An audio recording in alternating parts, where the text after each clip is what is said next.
Spring wood and autumn wood. The activity of cambium is under the control of many physiological and environmental factors. In temperate regions, the climatic conditions are not uniform through the year.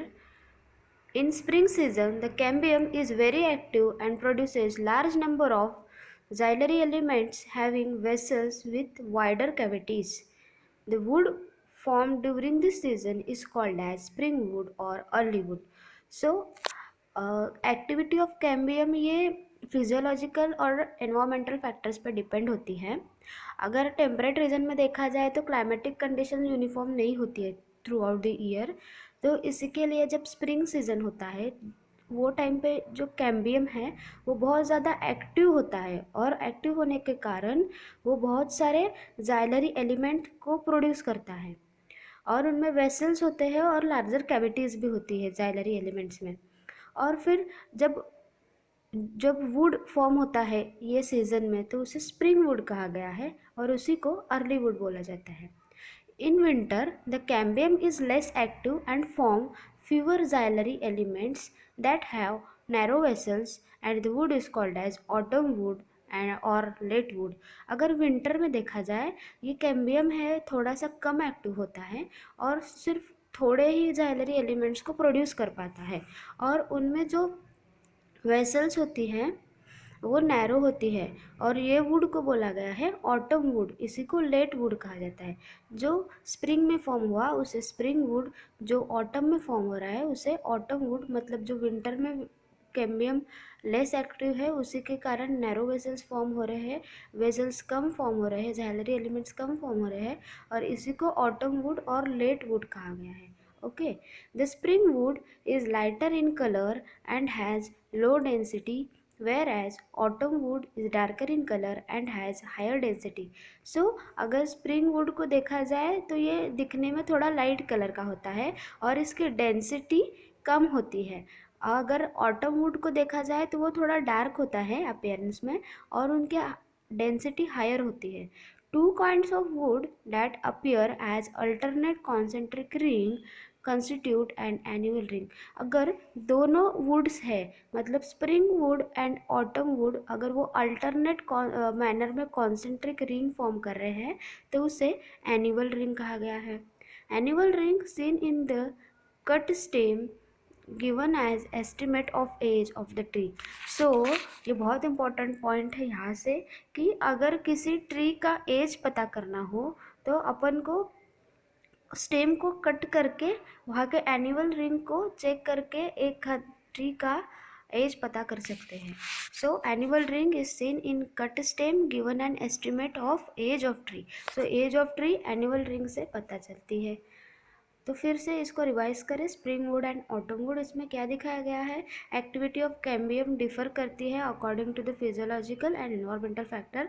अगर temperate zone में देखें तो climatic condition uniform नहीं होते पूरे zone में. तो अगर स्प्रिंग सीजन में देखा जाए तो कैम्बियम बहुत ज़्यादा एक्टिव होते हैं और बहुत सारी जाइलरी एलिमेंट्स प्रोड्यूस करते हैं और उनमें जो कैविटीज़ होती है वो वाइडर होती है. तो इसी वुड को अगर स्प्रिंग सीजन में प्रोड्यूस हो रहा है तो उसे स्प्रिंग वुड कहा गया है और उसी को अर्ली वुड भी बोला जाता है. अगर इन विंटर कैम्बियम थोड़ा सा कम एक्टिव होता है विंटर सीजन में और वो थोड़े कम जाइलरी एलिमेंट प्रोड्यूस करता है, उनमें जो कैविटीज़ होती है वो नैरो होती है और ये वुड को बोला गया है ऑटम वुड और लेट वुड. उसके बाद में जब स्प्रिंग वुड में जो वुड फॉर्म हो रहा है उनका कलर थोड़ा सा लाइटर है, लाइटर इन कलर है और इसकी डेंसिटी कम है, लो डेंसिटी है. वेयर एज अगर ऑटम वुड के बारे में पढ़ेंगे तो वो डार्कर दिखता है दिखने में थोड़ा सा और उनका डेंसिटी ज़्यादा होता है. Two kinds of wood that appear as alternate concentric ring. अगर ऑटम वुड और spring wood alternate concentric ring में अरेंज किए तो दो काइंड्स ऑफ वुड दिखाई देते हैं और उसी को एनुअल रिंग कहा गया है.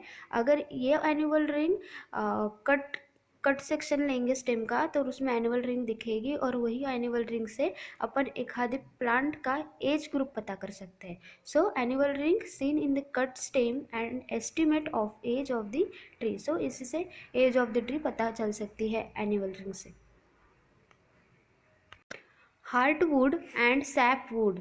सो ओल्डर ट्रीज में देखा जाए, in older trees the greater part of secondary xylem is dark brown due to deposition of organic compounds like tannin, resin, oil, gums, aromatic substances and essential oil in the central or innermost layer of the stem. So अगर older trees में अपन जो बाहर की trees देखते हैं older trees, तो उनमें जो अपन को डार्क ब्राउन कलर का शेड दिखता है बाहर से, बाहर की तरफ, तो वो सेकेंडरी जाइलम होता है। और वो कहाँ कैसे फॉर्म हो जाता है, उसमें डिपोजिशन होते हैं ऑर्गेनिक कंपाउंड जैसे कि टैनिन है, रेजिन से, ऑयल से, गम से, एरोमेटिक सब्सटेंसेस है एंड इसेंशियल ऑयल्स, जो सेंटर में और inner most layer of stem में पाए जाते हैं। सो आपको पता होगा एक हाथ झाड़ में कभी कभार हम उनको ग्लू मिलता है। सो वो क्या है, वो एक रेजिन्स का प्रकार है, रेजिन से, ऑयल से, गम से। सो वो जो दिखता है अपन को, तो वो सेकेंडरी जाइलम से प्रोड्यूस हुआ है और वो डार्क ब्राउन है, और डार्क ब्राउन के बीच बीच में अपन को ये रेजिन्स, ऑयल, गम्स दिखाई देते हैं। The substances make it hard, durable and resistant to the attack of micro organism and insect. So जो हार्ड कवरिंग जो अपन को दिखती है डार्क ब्राउन कलर की, तो वो बहुत टाइम तक रेजिस्टेंट होती है, उनके ऊपर ना कोई माइक्रो ऑर्गेनिज्म अटैक कर पाए, इंसेक्ट नहीं अटैक कर पाए, इसलिए वो रेजिस्टेंट है उसके लिए। और वो हार्ड होती है, ड्यूरेबल होती है, बहुत टाइम तक टिके रहते हैं। The region compresses dead elements with highly lignified wall called as hardwood.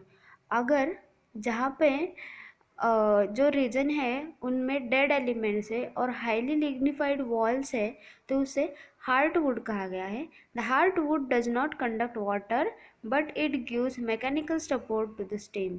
वो जो हार्टवुड है वो वाटर कंडक्ट नहीं कर पाते, पर वो मैकेनिकल सपोर्ट देते हैं स्टेम को। The peripheral region of secondary xylem is lighter in colour as known as sapwood. It is involved in conduction of water and minerals from root to leaf. अगर peripheral reason का secondary xylem देखें, तो वहाँ वो lighter in colour होता है, दिखने में थोड़ा लाइट कलर होता है, उसी को सैपवुड कहा गया है। और वो वाटर एंड मिनरल कंडक्शन का काम करते हैं, वाटर और मिनरल रूट से लिप्स के तरफ ट्रांसपोर्ट करते हैं। सो ये हुआ हार्डवुड एंड सैपवुड। एक बार इसे रिवाइज करते हैं। यहाँ पे जो ग्रेटर पार्ट है सेकेंडरी जाइलम, वो डार्क ब्राउन कलर का होता है, उसमें डिपोजिशन होता है tannin, resin, oil, gums, aromatic substances and essential oils in the centre और inner most layer of the stem. Next है this substances make it hard. इसी सब्सटेंसेस की वजह से जो बाहर का पार्ट दिखता है एक आध प्लांट का डार्क ब्राउन कलर का होता है, उसी की वजह से वो हार्ड, ड्यूरेबल, रेजिस्टेंट होता है, क्योंकि उनमें डिपोजिशन होता है tannin, resin, oil, gums, aromatic substances etcetera. उसी की वजह से वो हार्ड, ड्यूरेबल और रेजिस्टेंट रहता है माइक्रो ऑर्गेनिज्म और इंसेक्ट से। और it comprises deadly elements with highly lignified wall called as hardwood. अगर इन्हीं में डेड सब्सटेंसेस है और हाईली लिग्निफाइड वॉल्स है, तो वो इन्हें हार्डवुड कहा गया है। हार्डवुड में वाटर कंडक्शन नहीं होता है, वो सिर्फ मैकेनिकल सपोर्ट देता है स्टेम को। Peripheral region of secondary xylem is lighter in colour. So peripheral region जो है सेकेंडरी जाइलम का वो लाइटर इन कलर है, उसी को सैपवुड कहा गया है। It is involve in the conduction of water and minerals from root to leaf. So ये जो सैपवुड है वो कंडक्शन करता है वाटर एंड मिनरल्स का from root to leaves. Cork cambium. As the stem continues in the increase in girth due to activity of vascular cambium, and outer cortical and epidermal layers get broken and need to be replaced to provide a new protective cell layer. So अगर stem में देखा जाए तो उनमें क्या होता है, continuous increase in गर्थ होता है, मतलब उनका थिकनेस बढ़ते जाता है। क्यों बढ़ता है, क्योंकि उनके अंदर एक्टिविटी होती है, मतलब वस्कुलर कैम्बियम के एक्टिविटी की वजह से उनका गिर्द बढ़ते जाता है। उनमें आउटर कॉर्टिकल और एपिडर्मिस की लेयर होती है, वो टूट जाती है, broken and need to be replace. उनको रिप्लेस करना पड़ता है, उनको प्रोटेक्टिव सेल लेयर्स प्रोवाइड करना पड़ता है। Hence, sooner or later, another meristematic tissue called cork cambium or phallogen develops, usually in the cortex region. कुछ टाइम के बाद मेरिस्टेमेटिक टिश्यू होते हैं, वो कॉर्क कैम्बियम कहा गया उनको, और वो डेवलप हो जाते हैं इन कॉर्टेक्स रीजन में। Phellogen is a couple of layer thick couple of layer. So phellogen क्या है? एक थिक कपल ऑफ लेयर है. It is made up of narrow thin walled and nearly rectangular cells. Phellogen cut off cell on both side. So क्या हो रहा है, ये जो फेलोजन है वो कपल ऑफ थिक लेयर्स है और वो क्या करता है, ये made up of narrow thin walled and nearly rectangular cell से बना है. और वो क्या करता है कि कट ऑफ करता है बोथ साइड्स के सेल्स को. The outer cell differentiated into cork and phellum, while the inner cell differentiated into secondary cortex and phloderm. सो अगर ये फेलोजन कट कर रहा है सेल्स को, तो बाहर की तरफ के सेल्स को वो कॉर्क और फेलोजन में फेलम में डिफ्रेंशिएट कर रहा है. अगर इनर साइड की देखें तो वो सेकेंडरी कॉर्टेक्स एंड फेलोडम में डिफ्रेंशिएट कर रहा है. The cork is impermeable to water due to suberin diffusion in the cell wall.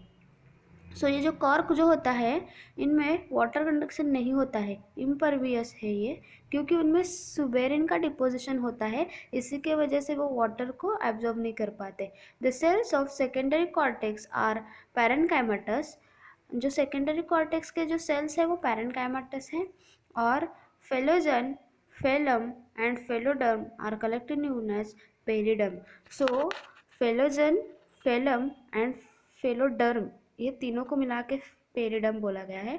Due to activity of cork cambium, pressure build up on a remaining layer peripheral to phellogen and ultimately this layer die and slub off. So अगर activity of cork cambium है उसमें से pressure build हो रहा है remaining peripheral layers के ऊपर, और फेलोजन है वो अल्टीमेटली लेयर, दिस लेयर जो होती है वो डाई हो जाती है और स्लग ऑफ होती है. सो आप देखिए यहाँ पर डायग्राम शो किया गया है. लेंटिसेल एंड बी वाला जो है वो बार्क है. सो ए में देखिए epidermis, complementary cells, cork cambium and secondary cortex show किया गया है.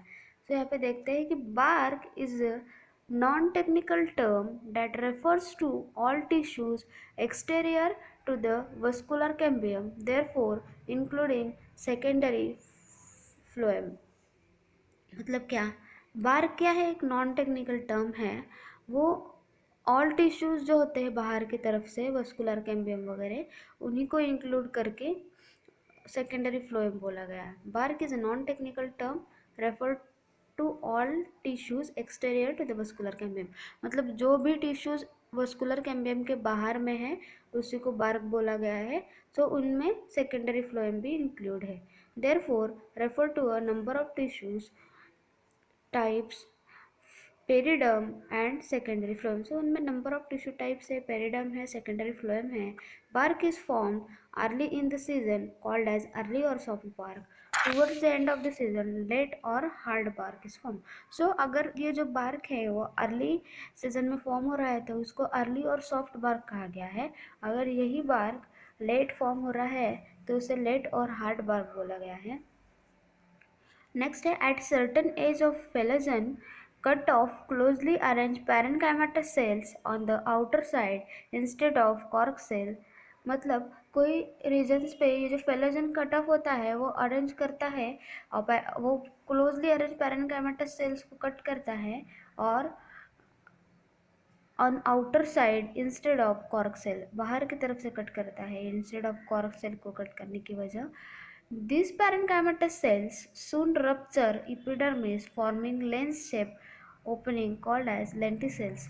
सो ये पैरेनकाइमेटस सेल्स जो होते हैं वो रप्चर हो जाते हैं एपिडर्मिस की तरफ और लेंस शेप ओपनिंग फॉर्म करते हैं, उन्हीं को लेंटिसेल्स कहा गया है.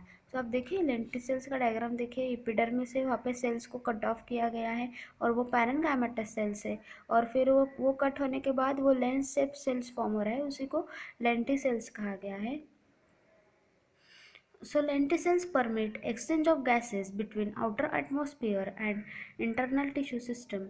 These occur in mostly woody trees. So the most important point ये है कि ये जो फेलोजन है वो कट ऑफ कर रहा है सेल्स को, पैरेनकाइमेटस सेल्स को, और वो आउटर तरफ किससे कर रहा है उनको इंस्टेड ऑफ कॉर्क सेल को करने की वजह से कॉर्क सेल को नहीं करते हुए ये बाहर की तरफ के सेल्स को कर रहा है, मतलब वहाँ पे पैरेन्काइमेटस सेल्स है और ये पैरेन्काइमेटस सेल जैसे रप्चर हो रहे हैं वो लेंस शेप ओपनिंग हो रही है वहाँ पे, तो उसी को लेंटिसेल्स कहा गया है। और ये लेंटिसेल्स के वजह से ही एक्सचेंज होते हैं, गैसेस का एक्सचेंज होता है एटमॉस्फेयर से गैस का एक्सचेंज हो सकता है और internal tissue of the stem तक वो गैस पास हो जाती है, मतलब एक्सचेंज होता है गैसेस का between outer atmosphere and internal tissue system. और ये सिर्फ वुडी ट्रीज में देखा गया है, मोस्टली वुडी ट्रीज में। देखिए आप बार्क दिखाया गया है और ये लेंटिसेल भी दिखाया गया है। सो एक बार इसे रिवाइज करते हैं। कॉर्क कैम्बियम क्या है? एज अ स्टेम कंटिन्यूस, वो स्टेम का काम क्या करता है? टी इंक्रीज इन गर्थ का होता है। उनमें वस्कुलर एक्टिविटी की वजह से, वस्कुलर कैम्बियम की एक्टिविटी की वजह से गर्थ इंक्रीज हो जाता है। Outer cortical and epidermal layers, बाहर की कॉर्टिकल और एपिडर्मल लेयर जो होती है वो ब्रेक होती है और इन्हीं को रिप्लेस करना पड़ता है और इन्हीं को नया लेयर प्रोवाइड करना पड़ता है। कुछ टाइम के बाद में meristematic tissue, another meristematic tissue form होते हैं, उसी को कॉर्क कैम्बियम और फेलोजन हो जाता, फेलोजन बोला गया है। और develops in the cortical region, ये सिर्फ कॉर्टिकल रीजन में डेवलप हो जाती है कॉर्क कैम्बियम और फेलोजन। जो फेलोजन है ये कपल ऑफ थिक लेयर्स है और ये कहाँ कैसे बने हुए हैं? थिन वॉल्ड है, नियरली रेक्टेंगुलर सेल्स फॉर्म होती है। सो क्वेश्चन में भी आज फेलोजन में कौन से शेप के सेल्स होते हैं? तो ये रेड ट्रायंगुलर शेप के सेल्स होते हैं। ये जो फेलोजन है cut off the cells on both side, दोनों तरफ के सेल्स को कट ऑफ करता है। आउटर सेल को अगर डिफ्रेंशिएट कर रहे हैं तो वो कॉर्क और फेलम में कर रहा है और इनर सेल को डिफ्रेंशिएट करना कहा है तो वो सेकेंडरी कॉर्टेक्स और फेलोडम में हो रहा है। The cortex is impervious to water, जो कॉर्क है वो इम्परवियस टू वाटर है due to suberin deposition in the cell wall. ये कॉर्क के सेल वॉल में सुबेरिन का डिपोजिशन है इसलिए वो इम्परवियस टू वाटर है। The cells of secondary cortex are parenchymatous, जो सेल्स है the cells of secondary cortex is parenchymatous. अगर सेकेंडरी कॉर्टेक्स का सेल देखा जाए तो वो पैरेन्काइमेटस होते हैं। यहाँ पे फेलोजन, फेलम और फेलोडम तीनों को कलेक्टिवली मिला के पेरिडम कहा गया है। Due to activity of cork cambium pressure build up on remaining layers of peripheral. अगर कॉर्क कैम्बियम की एक्टिविटी ज़्यादा है तो प्रेशर बिल्डअप हो रहा है रिमेनिंग लेयर्स के ऊपर, पेरिफेरल लेयर्स के ऊपर, to phellogen and ultimately this layer die and slough off. So इसी की वजह से इधर के जो लेयर्स है वो डाई और स्लग ऑफ हो रही है क्योंकि इनके ऊपर कंटिन्यूस प्रेशर है। The bark is a non technical term that refers to all tissues exterior to the vascular cambium. मतलब वस्कुलर कैम्बियम के बाहर में जो भी टिश्यूज है उसी को बार्क किया गया है, उनमें सेकेंडरी फ्लोएम भी इंक्लूडिंग है। Bark refers to the number of tissue types. So ये बार्क में बहुत सारे टिश्यू टाइप्स है, पेरिडर्म है और सेकेंडरी फ्लोएम में। पेरिडर्म मतलब अपन अभी ही पढ़ा था, पेरिडर्म में क्या क्या है? फेलोजन है, फेलम है और फेलोडर्म है और इनके साथ में सेकेंडरी फ्लोएम भी ऐड हो गया है। Bark that is form in early season, अगर यही बार्क अर्ली सीजन में फॉर्म हो रहा है तो उसे अर्ली और सॉफ्ट बार्क कहा गया है और यही बार्क अगर लेट सीजन में फॉर्म हो रहा है उसे लेट और डार्क हार्ड बार्क कहा गया है। अगर सर्टन रीजन में फेलोजन कट ऑफ होके cut off closely arrange parenchymatous cell on the outer side instead of cork cell. So यहाँ पे जो फेलोजन है वो कट ऑफ कर रहा है पैरेन्काइमेटस सेल को बाहर के साइड के, इंस्टेड ऑफ कॉर्क सेल को नहीं कर रहा है। This parenchymatous cell soon rupture epidermis. So ये पैरेन्काइमेटस सेल्स क्या करते हैं? एपिडर्मिस को रप्चर करते हैं और लेंस शेप ओपनिंग हो जाती है, उसी को लेंटिसेल्स कहा गया है। और यही लेंटिसेल्स की वजह से exchange of gases between atmosphere and internal tissues of the stem. So इसी की वजह से एटमॉस्फेयर और इंटरनल टिश्यूज ऑफ की स्टेम में एक्सचेंज ऑफ गैसेस होते हैं और ये वो मोस्टली वुडी ट्रीज में होता है। उसके बाद में है secondary growth in roots. So in dicot root the vascular cambium is completely secondary in origin। अगर डाइकॉट रूट में देखा जाए तो ये जो वस्कुलर कैम्बियम है उनका ओरिजिन सेकेंडरी है और it originates from tissue located just below the phloem bundles, a portion of pericycle tissue above the protoxylem forming a complete continuous wavy ring। So सी देखिए यहाँ पे कि 6.11 फिगर को रेफर कीजिए। सो फिगर 6.11 यहाँ पे देखिए कि ये जो डायग्राम दिखाया गया है, बाहर की तरफ का एपिडर्मिस है, बाद में कॉर्टेक्स है, फिर प्राइमरी फ्लोएम है, कैम्बियल रिंग शो किया गया है, एंडोडर्मिस है, पेरिसाइकल है और प्रोटोजाइलम है। उसके बाद में नीचे वाला डायग्राम में भी वही शो किया गया है, एपिडर्मिस, उसी को पेरिडम कहा गया है। इधर वाले डायग्राम में कॉर्टेक्स है, प्राइमरी यहाँ पे वस्कुलर कैम्बियम शो किया गया है, सेकेंडरी फ्लोएम है, प्राइमरी जाइलम है, सेकेंडरी जाइलम है और कॉर्टेक्स है। इधर वाली राइट साइड में देखिए कॉर्टेक्स को शो किया गया है, प्राइमरी फ्लोएम भी शो किया गया है, एनिमल रिंग फॉर्म हो गई है, एनिमल रिंग आपको पता है, सेकेंडरी जाइलम भी फॉर्म हुआ है और सेकेंडरी फ्लोएम रेज भी शो किया गया है। सो इसको एक बार रिवाइज करते हैं, यहाँ से पढ़ते हैं कि it originate from tissue located below the phloem bundles. So ये फ्लोएम बंडल्स के नीचे में लोकेटेड है। Portion of pericycle tissue above the protoxylem forming complete and continuous wavy ring. अगर देखेंगे तो pericycle, the portion of pericycle above the protoxylem forming a complete and continuous wavy ring which later becomes circular। तो देखिए कि protoxylem के above में complete continuous wavy ring है और वो बाद में जाके सर्कुलर बन रही है। Further events are similar to those already describe about the dicot same, बाकी का सब सेम है डाइकॉट समान। Secondary growth also occur in the stem and root of gymnosperms. However, secondary growth does not occur in monocotyledons। अगर देखा जाए तो ये सेकेंडरी ग्रोथ है वो स्टेम एंड रूट में, जिम्नोस्पर्म के स्टेम और रूट में देखी जाती है, पर सेकेंडरी ग्रोथ मोनोकोटिलेडॉन्स में नहीं होती है। सबसे इंपॉर्टेंट पॉइंट है यहाँ पे कि सेकेंडरी ग्रोथ मोनोकोटिलेडॉन्स में एब्सेंट है। एक बार रिवाइज करते हैं, vascular cambium completely secondary in origin है, इनका ओरिजिन सेकेंडरी है। It originate from tissue located just below the phloem bundles, portion of pericycle tissue above the protoxylem forming a complete continuous ring, और बाद में जाके circular ring form हो जाती है। और सेकेंडरी ग्रोथ जो है वो स्टेम और रूट में पाई गई है जिम्नोस्पर्म के, और सेकेंडरी ग्रोथ मोनोकोटिलेडॉन्स में एब्सेंट है। Structural organisation in animals, this is chapter number 7. We are going to study about various types of tissues, animal tissues, organ and organ system level, earthworm, cockroach and frogs in this structural organization in animals. So let's study.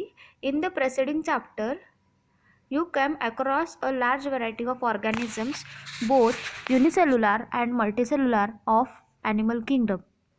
So we have seen many variety of organism in that unicellular organism, multicellular organism in animal kingdom.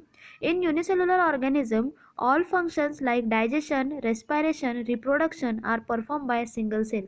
So जहाँ पे अपन unicellular organism देखे वहाँ पे digestion हुआ, respiration हुआ, reproduction हुआ, ये सब सिंगल सेल्स ही परफॉर्म करते थे। पर अगर कॉम्प्लेक्स बॉडी में देखा जाए, so in complex body of multicellular animals, same basic functions are carried out by different group of cells in well organized manner। so complex body में, multicellular body में ये जो cells की functioning है वो different group of cells में होती है और organized manner में है। the body of simple organism like hydra is made up of many cells and the number of cell in that type can be in 1000। So hydra में बहुत सारे different types of cell है, वो हज़ारों में भी हो सकती है। The human body is composed of billions of cells to perform various function. So human body में बिलियंस ऑफ सेल्स है, वो वेरियस फंक्शंस करती है। In multicellular animals, a group of similar cells along with intercellular substances perform a specific function. Such organization is called as tissue। अगर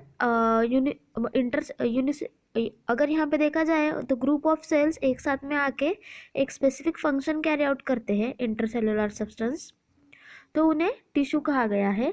you may be surprise to know that all complex animal consist of 4 basic types of tissues. So कोई भी complex animals में 4 basic types of tissues है और वो tissues organized in specific proportion and perform to form organ like stomach, lung, heart, kidney. So ये बहुत सारे complex animals में क्या 4 टाइप्स ऑफ टिश्यूज़ है और ये टिश्यू एक साथ में आके एक पैटर्न फॉर्म करते हैं, जैसे कि ऑर्गन फॉर्म करते हैं, जैसे stomach, lung and heart, kidney etcetera. So more than 2 or more organs perform common function by physical और chemical interaction. They together form a organ system. So एक और एक से ज़्यादा ऑर्गन एक साथ में आके कॉमन फंक्शन कैरी आउट करते हैं, उन्हें ऑर्गन सिस्टम कहा गया है. Example digestive system, respiratory system etcetera. Cell, tissue, organ and organ system split up work in way that exhibit division of labor and contribute to the survival of body as a whole. Next is animal tissue. The structure of the cell vary according to their function. So अलग अलग function के हिसाब से cell का structure very होता है. Therefore the tissues are different and are broadly classified into 4 types. So यही tissue को 4 टाइप में क्लासीफाई किया गया है. फर्स्ट है इपिथेलियल टिश्यू, सेकंड है मस्कुलर टिश्यू, थर्ड है कनेक्टिव टिश्यू एंड लास्ट है न्यूरल टिश्यू. सो इसके बारे में अपन स्टडी करेंगे. अभी है epithelial tissue. It is commonly referred to an epithelial tissue as epithelium. So epithelial tissue को एक इपिथेलियम करके बोला गया है. The tissue has free surface with faces either body fluid और the fluid environment and thus provide a covering और lining for some part of the body. So ये tissue को फ्री सरफेस है और बॉडी फ्लूइड है outside the environment, वो provide करता है lining and some what lining the some part of the body. So अब देखिए यहाँ पर डायग्राम में दिखाया गया है अलग अलग टाइप के टिश्यूज. फिगर 7.1 सिंपल इपिथेलियम में स्क्वैमस, क्यूबॉइडल, कॉलमनार और कॉलमनार सेल्स बियरिंग सिलिया. सो आप यहाँ पे देख सकते हैं इपिथेलियल टिश्यू मतलब क्या, ये इपिथेलियल से बना है. और नेक्स्ट है इसमें जो सेल्स है वो कॉम्पैक्टली पैक है विथ इंटरसेलुलर मैट्रिक्स. सो इनमें के सेल्स कॉम्पैक्टली पैक है, इनमें इंटरसेलुलर मैट्रिक्स प्रेजेंट है और वो 2 टाइप्स के एपिथेलियल टिश्यूज होते हैं, एक सिंपल और एक कंपाउंड. सो सिंपल में पढ़ेंगे तो simple is composed of single layer of cells and the function as lining of body cavity, ducts and tube. सो यहाँ पे सिंपल इपिथेलियम देखेंगे तो वो सिंगल लेयर से बना है और वो फंक्शन क्या करता है कि वो लाइन करता है body cavities, ducts and tubes को लाइनिंग करता है, वो सिंपल इपिथेलियम होता है. The compound epithelium consist of 2 or more cells and has protective function as it does in our skin. So compound epithelium जो होता है वो उसमें 2 और 2 से ज़्यादा लेयर होती है और वो एक प्रोटेक्टिव फंक्शन करता है अपने स्किन पे. On the basis of structural modification of the cell, simple epithelium is further divided into 3 types. अभी यही simple epithelium 3 types में divide हुआ है. फर्स्ट है squamous epithelium, सेकंड है cuboidal एंड थर्ड है columnar. सो अब देखिए फिगर 7.1 में स्क्वैमस इपिथेलियम शो किया गया है जिसमें फ्लैटेंड सेल है. सेकंड है क्यूबॉइडल इपिथेलियम, उनमें क्यूब लाइक सेल्स है. थर्ड है कॉलमनार इपिथेलियम, उनमें टॉल सेल्स है. सो यहाँ पे पढ़ते हैं the squamous epithelium is made up of single layer of thin flattened cells with irregular boundaries. सो ये स्क्वैमस इपिथेलियम है, ये जो सिंगल लेयर से बना है, सिंगल थीन फ्लैटेंड सेल से बना है और इनके बाउंड्रीज जो है वो इरेगुलर है. सो आप देखिए यहाँ पे फिगर 7.1 में ए स्क्वैमस इपिथेलियम का डायग्राम शो गया है. सो आप देखिए यहाँ पे single thin layer flattened cells है इसमें और इनके बाउंड्रीज देखिए रेगुलर नहीं है, इरेगुलर शो किया गया है. They are found in the walls of blood vessels and air sacs of the lungs and involved in the functions like forming a diffusion boundary. So ये कहाँ कहाँ प्रेजेंट रहते हैं, ये एयर सैक्स ऑफ लंग्स में and walls of blood vessels में squamous epithelium होता है और इनका फंक्शन है डिफ्यूजन बाउंड्री का, डिफ्यूजन करते हैं ये. So the most important point from this squamous epithelium is they are found in wall of blood vessels and air sacs of lungs और उनका फंक्शन है forming a diffusion boundary. And and the squamous epithelium is made up of single thin layer of flattened cell, and their boundaries are irregular, and they are found in wall of blood vessels, air sacs of lungs, and they function as forming a diffusion body.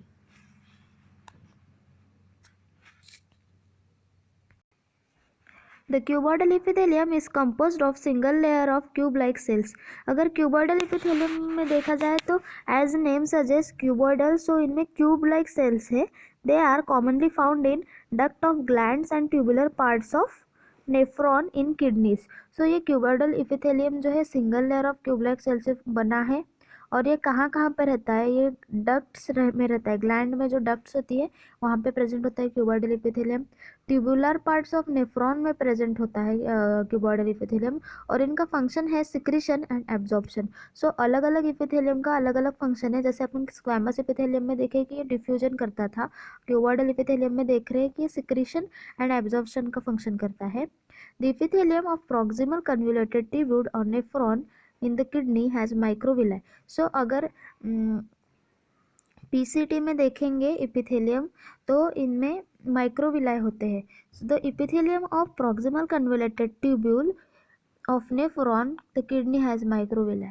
So PCT में microvilli present है. उसके बाद में का जो है वो columnar epithelium है. वो जो columnar epithelium is composed of single layer of tall and slender cell. जैसे अभी कॉलमनर वर्ड से पता चल रहा है कि ये कॉलम लाइक है, मतलब ये टॉल है और इनमें स्लेंडर सेल्स है.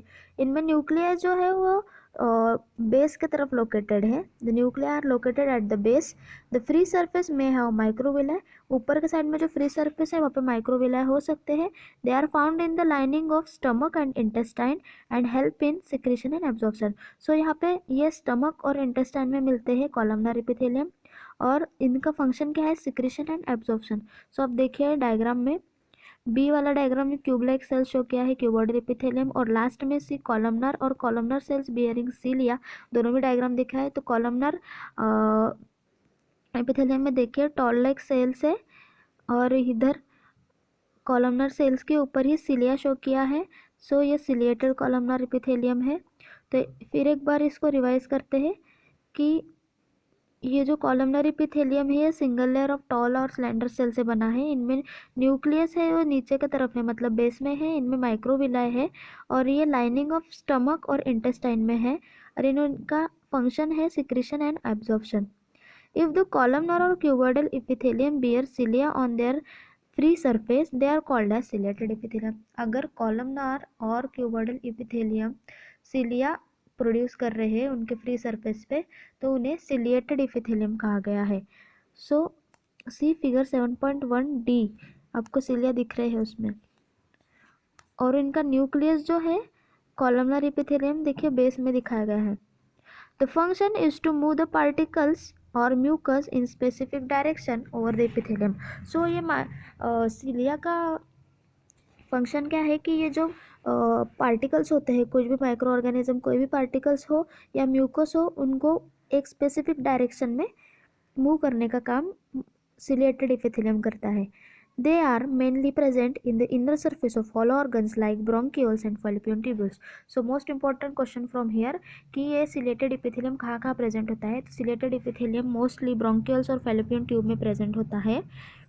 सो ये सिलिएटेड इपिथेलियम के बारे में है. सो ये इतना इसको रिवाइज करते हैं कि इपिथेलियल टिश्यू में क्या गया है. इपिथेलियल टिश्यू मतलब एक इपिथेलियम है जो आउटसाइड में रहता है. ऊपर की लेयर मतलब इपिथेलियम है. The tissue has free surface which faces either body fluid or outside the environment and thus provide covering और lining of some part of the body. So covering और लाइनिंग प्रोवाइड कर रहे हैं. The cells are compactly packed. इनमें जो cells है वो compactly pack है और उनमें लिटिल इंटरसेलुलर मैट्रिक्स है. इनमें दो टाइप के इपिथेलियल टिश्यूज है. फर्स्ट सिंपल इपिथेलियम, सेकंड है कंपाउंड इपिथेलियम. सिंपल इपिथेलियम में देखा जाए तो ये सिंगल लेयर से बना है और इनका फंक्शन है वो लाइनिंग करते हैं बॉडी कैविटीज, डक्ट्स और ट्यूब्स को. और जो कंपाउंड इपिथेलियम में देखा जाए तो एक से ज़्यादा सेल से बने हुए, वन और मोर देन वन सेल से बने हुए हैं और इनका फंक्शन है प्रोटेक्टिव फंक्शन है स्किन के ऊपर. On the basis of structural modification of the cell. तो स्ट्रक्चरल मॉडिफिकेशन ऑफ सेल मतलब सिंपल इपिथेलियम का मॉडिफिकेशन हुआ है वो 3 टाइप्स में डिवाइड हो गए हैं. Squamous, cuboidal and columnar. So आप डायग्राम में देखिए फ्लैटेंड सेल दिखाया है, क्यूबलाइक सेल और कॉलमनार सेल दिखाया है। तो स्क्वैमस एपिथेलियम के बारे में पढ़ते हैं। Squamous epithelium is made up of single thin layer of flattened cell. So ये single thin layer of flattened cell से बना है और इनकी बाउंड्रीज जो है इरेगुलर है। और ये कहाँ कहाँ पाए जाते हैं, walls of blood vessels and air sacs of lungs. और इनका फंक्शन है forming a diffusion body. So most important question from here, ये कहाँ कहाँ मिलते हैं। तो स्क्वैमस एपिथेलियम कहाँ होता है, ब्लड वेसल्स में होता है और एयर सैक्स ऑफ लंग्स में होता है और इनका फंक्शन है डिफ्यूजन बाउंड्री। सेकंड इपिथेलियम पढ़ रहे हैं जो क्यूबॉइडल इपिथेलियम है। ये single layer cube like cell से बने हुए हैं और ये कहाँ मिलते हैं, यहाँ ये भी क्वेश्चन पूछ सकते हैं कि क्यूबॉइडल इपिथेलियम कहाँ कहाँ पाया जाता है। तो वो डक्ट ऑफ ग्लैंड में and tubular part of nephron in the kidneys में होता है। और इनका फंक्शन जो है क्यूबॉइडल इपिथेलियम का सिक्रीशन एंड एब्जॉर्प्शन है। सो सभी का फंक्शन और वो कहाँ कहाँ पाए गए हैं ये बहुत इंपॉर्टेंट है, यहाँ यही से क्वेश्चन पूछा जाता है। The epithelium of proximal convoluted tubule of the nephron in the kidney has microvilli.